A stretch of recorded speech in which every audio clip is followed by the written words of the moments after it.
I am Singh. I am the founder of the Jhalak Prize, and I'm here with Johny Pitts, who won the Jhalak Prize for 2020 and is somewhere crossing the channel right now. So welcome, Johny. Oh, honestly, Sunday, it's been so funny. I've got to go back to Marseille to pick up some really important things. So I'm on a road trip and my car broke down on the way from London to Dover. I had to call out the AA, and now I'm on here making friends, with some Bulgarian truckers, which is fun. And I almost feel like I'm sort of eloping with my Jhalak Prize in hand.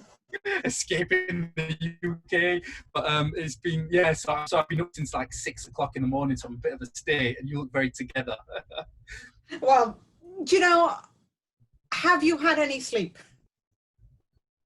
at all?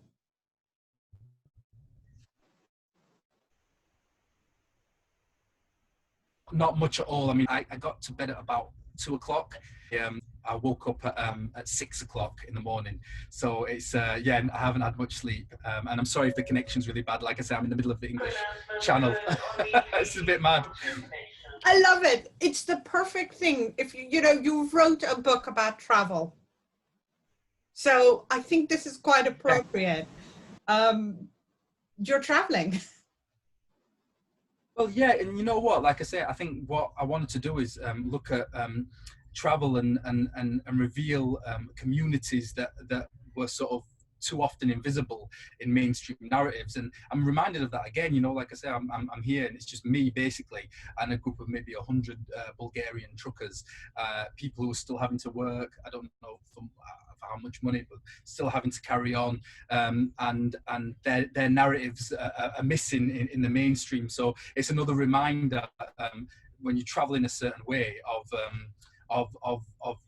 the lives of people who are missing.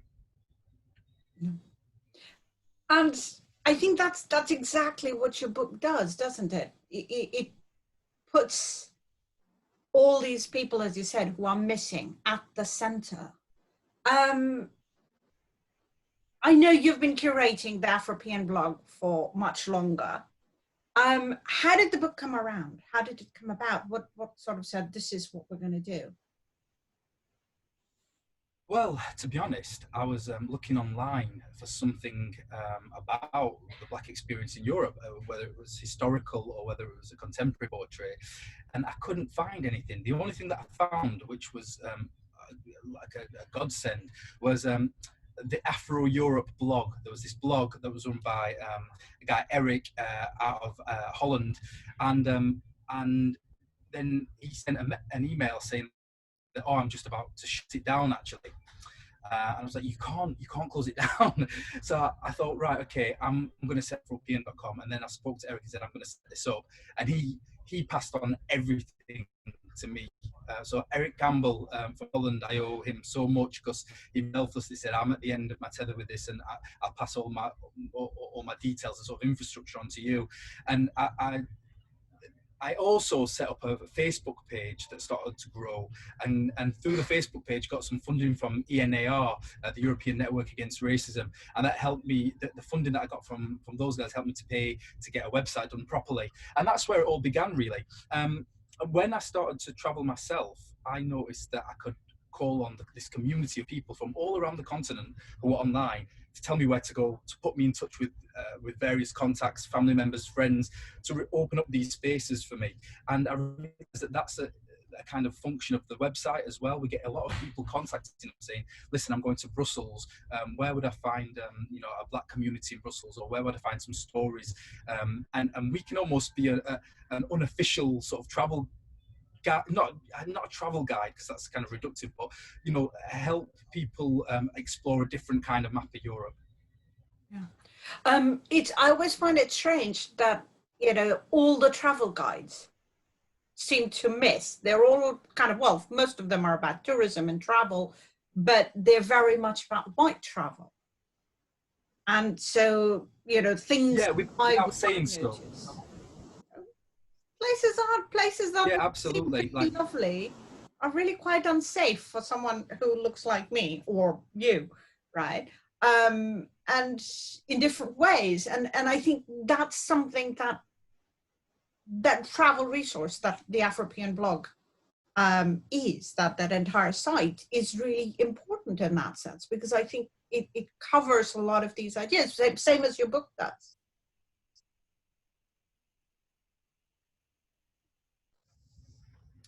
Oh, sorry, Sonny. I think it's cutting out a little bit, but I think you were talking about how um, whiteness.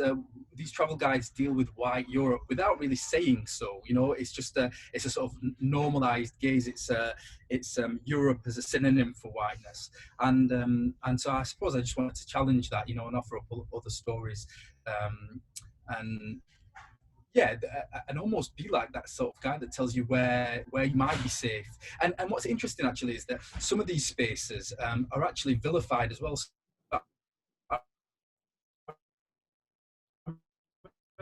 So there was a Chinese airline just to avoid places with lots of black and Indian people. Specifically, black and Indian people, just avoid those places because it's dangerous, but everywhere else is you should be fine. And I just thought, wow, that's amazing that this is in an official brochure of an airline. So I wanted to sort of reveal these places that weren't exported in these national narratives, in the narrative of Europe. Yeah. If you had to pick, because your book is so rich, if you had to pick one moment that stands out to you in your book, what would it be? Oh, that was so tough. There were many. I think one really amazing moment was, to me, Ibrahim in Marseilles, who was like an Egyptian. He described himself as an Egyptian nomad, and he'd been traveling since 1975, and he just had a backpack.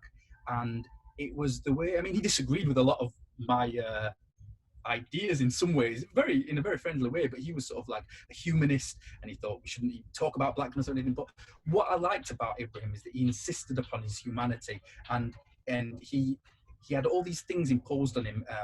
This notion, his Muslim family on the one hand, the European gaze on the other, and even within what you might call the Arab world, he felt that being, people would call him Nubian, that he wasn't accepted anywhere. And so he demanded to be a world citizen and traveled for 30 years without any money. And I was very inspired by him. He was sort of amazing. It was particularly amazing to meet him in a place like Marseille, reading Claude McKay's Banjo, this notion of vagabondage, this notion of freedom, of black travel was so powerful in Marseille in general, but in that specific period when I was there. Book and to meet Ibrahim there was unbelievable. And I'm meeting him thinking, I forget, I think it might have been like Graham Greene who said travel narratives fail because of the monotonous.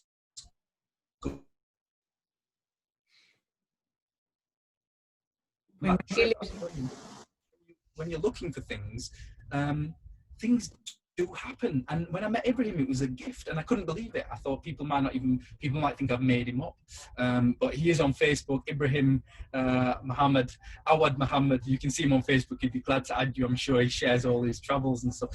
It's amazing. So I think that was a real highlight for me. It's this concept that really struck me, what you just said about black travel.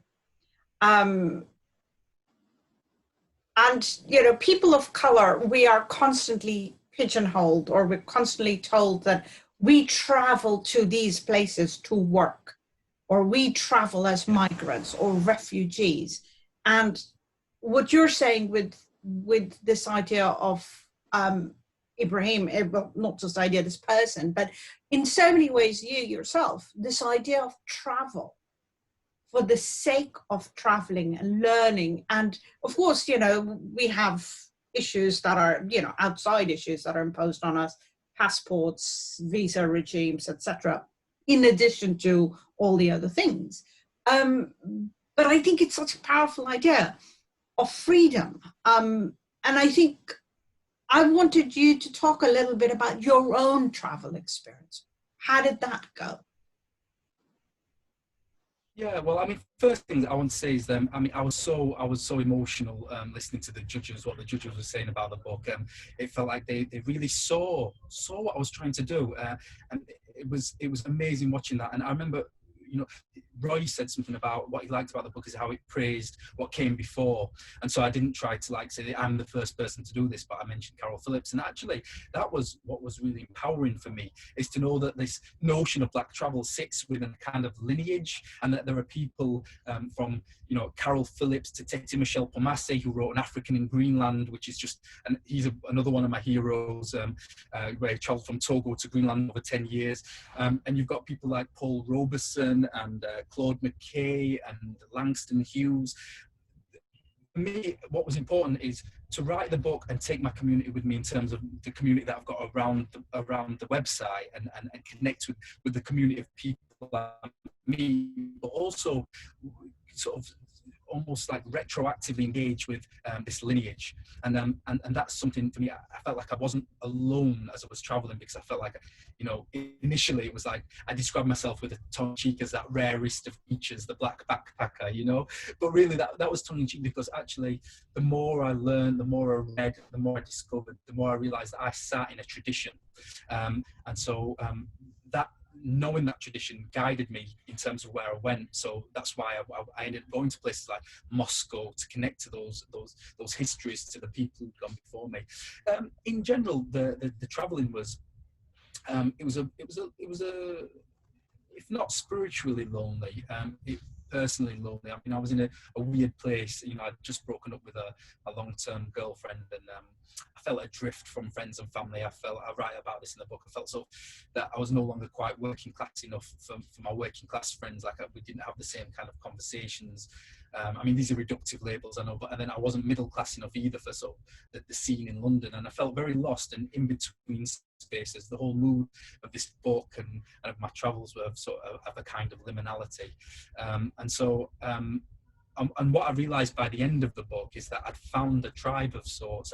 I no longer felt lonely. What began as a solitary mission, almost like I don't want to go as far as saying it was a nervous breakdown, but feeling so strongly that I needed to get away, and sort of even going into debt to just, you know, I just needed to get away. By the end of it all, I felt actually that I'd provided myself with a cultural foundation that was actually missing from my childhood. A cultural foundation that I know that my father had as an African American, which is something that feels more confident and sure of itself, and it's written about and is exported as part of the. And so for me, by the end of it, for my travels, and, you know, I hope this is not sort of you know, having delusions of grandeur, but what I want the book to achieve is to let other people know that this tradition is that they have a tribe, and that they have places, and that Europe does look like them. You know, that's kind of what I want, because that's what the writing the book gave to me. The process of writing the book gave to me. It's so powerful, that idea, and that's why I think that even the term Afropean is so good. And of course, there's another tribe, in quotes. I hate that word when white people use it, but I think there is our people, our tribe of writers of color who are producing amazing books in Britain. So thank you. I know this is your first book, and we hope you will continue writing many more. We can't wait to see what you produce next. And final words before you go off on your ferry? We may be losing Johny.